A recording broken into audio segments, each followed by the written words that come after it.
The observation deck of the Frontier's Edge hummed with the low thrum of antimatter reactors, a sound Kevin had grown accustomed to during his 3 years aboard the colony ship. He stood at the transparency, watching the swirl of hyperspace create impossible geometries against the reinforced viewing port. Behind him, the newest crew member adjusted her neural interface with practiced efficiency. "First time in deep space?" Kevin asked, turning to face her. The woman was unremarkable at first glance, average height, dark hair pulled back in a standard utility braid, eyes that seemed to catalog everything without judgment. "Something like that," Elsa replied, her fingers dancing across the holographic display projected from her wrist terminal. She didn't look up. Kevin's smile faltered slightly. The recruitment officer had said she was fresh from Earth, a xenobiology specialist with impressive credentials but zero field experience. Looking at her now, the way she moved with economy of motion, the unconscious way she positioned herself with clear sightlines to both exits, something didn't quite match the profile. "I'm Kevin Chen, Senior Navigation Officer, if you need anything." "I know who you are," Elsa said, finally meeting his gaze. Her eyes were gray, almost colorless in the artificial light. "Your quantum trajectory calculations reduced our travel time by 18% last quarter. Impressive work." He blinked. New recruits didn't usually study senior staff profiles that thoroughly. "Thanks. And you're Dr. Elsa." The file just said Elsa. "Just Elsa is fine." The ship's klaxon shattered the moment, 3 sharp bursts followed by a rising wail.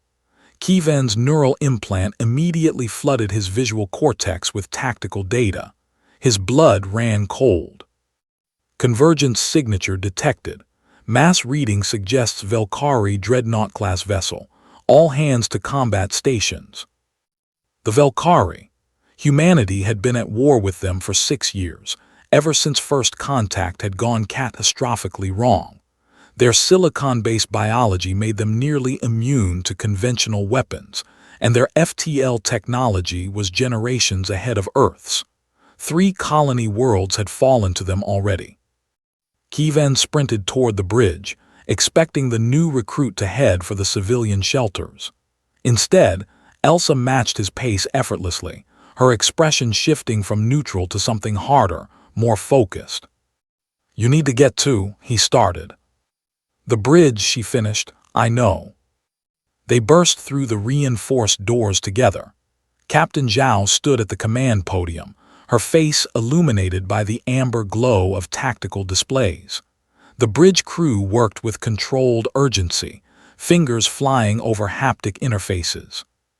"Captain, the new xenobiologist is," Kevin began. "Dr. Elsa," Zhao interrupted, her voice tight. "Good, we need you." Kevin's confusion must have shown because Zhao shot him a brief glance. "Clearance level 7 wasn't in your briefing, Chen. Dr. Elsa is here on military consultancy orders from Earth Defense Command." Elsa moved to the science station, displacing the junior officer there with a polite nod. Her fingers moved across the controls like she'd been born to them. "Captain, the Velkari vessel is maintaining distance. Standard intimidation formation. They're waiting for something." "Reinforcements?" Zhao asked. "Possibly, or they're scanning for something specific." Elsa pulled up a 3-dimensional tactical display. The Velkari dreadnought hung in space like a massive obsidian dagger, its surface crawling with electromagnetic activity. "Permission to access your quantum communication array." "Granted." Kevin watched, fascinated despite the danger, as Elsa's hands wove through complex command sequences he'd never seen before. She was accessing military-grade encryption protocols, sending compressed data bursts toward somewhere. Earth, another ship. "Contact in 3 minutes, the tactical officer announced. "They're launching fighter craft. Count is 37, no 42. They're still deploying." The Frontier's Edge was a colony ship, not a warship. They had point defense systems and limited armament, but against a Velkari dreadnought, They might as well throw rocks. Evasive pattern Delta 7, Zhao ordered. Charge all capacitor banks. Prepare to. Captain, wait. Elsa's voice cut through the tension with unexpected authority. She looked up from her console and Kevin saw something in her eyes he couldn't quite name. Recognition. Resignation. I need you to do exactly what I say. Bring the ship to a full stop. That's suicide, the tactical officer protested. It's the only way we survive the next 10 minutes, Elsa said calmly. She turned to Zhao. You brought me on board for a reason, Captain. Trust that reason now. Zhao's jaw clenched. 5 seconds of eternity passed. All stop. Maintain defensive posture only. The ship shuddered as the engines cut, leaving them floating in the void. The Valkyrie fighters swarmed closer, their formations precise and deadly.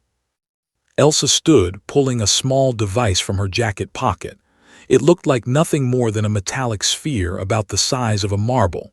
Kevin, I need you to broadcast this on all frequencies.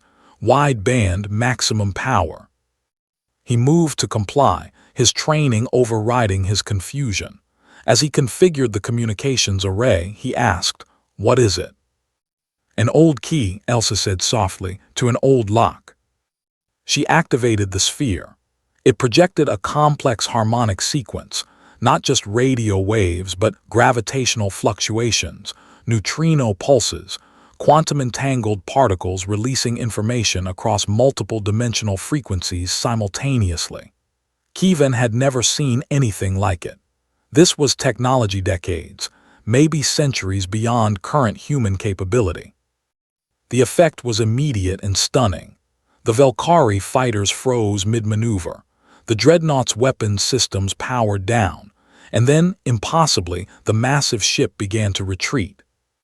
They're withdrawing, the tactical officer whispered, disbelief coloring his voice. Elsa deactivated the sphere, slipping it back into her pocket. Her shoulders sagged slightly, as if she'd been holding a tremendous weight. They'll spread the word. We won't have trouble from the Valkyrie again. Captain Zhao approached slowly, her expression a mixture of awe and suspicion. What did you just do? What I was designed to do, Elsa replied. She turned to face the captain fully, and Kevin saw the weariness in her eyes, the kind that came from carrying secrets too heavy for too long. I stopped an invasion. That signal, Kevin said, his mind racing through the implications. It wasn't just a communication, it was a recognition code. They knew you. Elsa nodded slowly. The Valkyrie have very long memories, so do the Zenthari and the Krill Collective. She walked to the observation port, gazing out at the stars. I was there when the Zenthari tried to harvest Jupiter's core 12 years ago, convinced them humanity wasn't worth the resource expenditure, that we'd salt the solar system with antimatter rather than surrender. Made them believe it by showing them what I'd already done to their forward fleet at Proxima. The bridge had gone silent. Every crew member was staring at her now. The Krill came next 7 years ago. They wanted Earth for breeding stock. I met their Empress in single combat on Titan. Their warrior code demanded they honor the outcome. They withdrew. And the Valkyrie, Zhao asked quietly. 4 years ago, before the war you know about, there was a first contact team diplomatic mission. The Valkyrie have a phrase that translates roughly to the weight of a single stone. It means one individual whose actions tip the balance of entire civilizations. They tested us, found me, and I negotiated aggressively. They accepted a truce. The war that started 2 years later was a different faction, one that didn't believe the reports about me. Elsa turned back to face them, and Kevin finally understood what he saw in her eyes. It was exhaustion, the bone-deep weariness of someone who'd stood alone against the dark too many times. Now they believe, she continued. The signal I just sent contained quantum-encrypted proof of my identity, along with a reminder of what happened to their predecessor fleet. Visual documentation of 300 Valkyrie ships reduced to constituent atoms. They've confirmed it with their historical records by now. Who are you? Kevin breathed. A ghost of a smile crossed Elsa's face. "Right now, I'm Dr. Elsa, xenobiologist, civilian consultant. That's what the paperwork says, that's who I'm trying to be." She looked at Captain Zhao. "Earth Defense Command thinks if I'm visible, if potential invaders know I'm still active, it might prevent another war. So they moved me from deep black operations to this, a deterrent, a scarecrow." "More like a guardian angel," Zhao said. "Angels don't have body counts like mine, Captain." The tension in the bridge slowly bled away as sensors confirmed the Velkari were indeed retreating, their fighter craft returning to the dreadnought as it engaged its FTL drive. Within minutes, they were gone, leaving only distorted spacetime in their wake. Kievan realized his hands were shaking. They'd been seconds from annihilation, saved by a woman most of the crew had dismissed as just another researcher. "Why didn't you just tell us? Why the pretense of being new?" Elsa returned to the science station, already pulling up xenobiological data on the colony world they were headed toward. "Because I am new to this, to being part of a crew instead of being alone, to maybe, possibly having something resembling a normal life." She glanced up at him, vulnerability flickering across her features before being hidden away again. "Also, operational security. If every enemy of humanity knows exactly where I am at all times, I'm less of a deterrent and more of a target." "Fair point," Kievan conceded. Captain Zhao cleared her throat. "Well, Dr. Elsa, welcome aboard the Frontier's Edge. I think we're all very glad to have you. I'm also issuing a full classification lockdown on today's events. As far as official records show, we encountered a Velkari scout and they withdrew due to tactical concerns. The details remain need to know." Nods of agreement rippled across the bridge crew. "Thank you, Captain," Elsa said quietly. As the bridge crew returned to their duties and the ship resumed course for the colony world of New Vancouver, Kievan found himself standing next to Elsa at the science station. "So," he said, trying for casual and probably failing, "still interested in studying the local ecosystem when we arrive?" She looked up at him, and for the first time he saw a genuine smile. "Absolutely. The bioluminescent forests on New Vancouver have unique properties. I've been waiting 3 months for this assignment."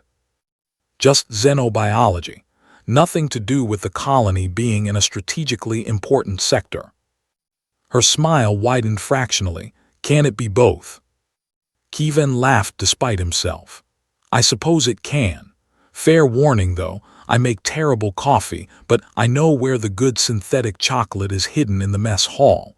If you ever want to talk about anything other than saving humanity." "I'd like that," Elsa said, and he heard the sincerity in her voice. "I'd really like that."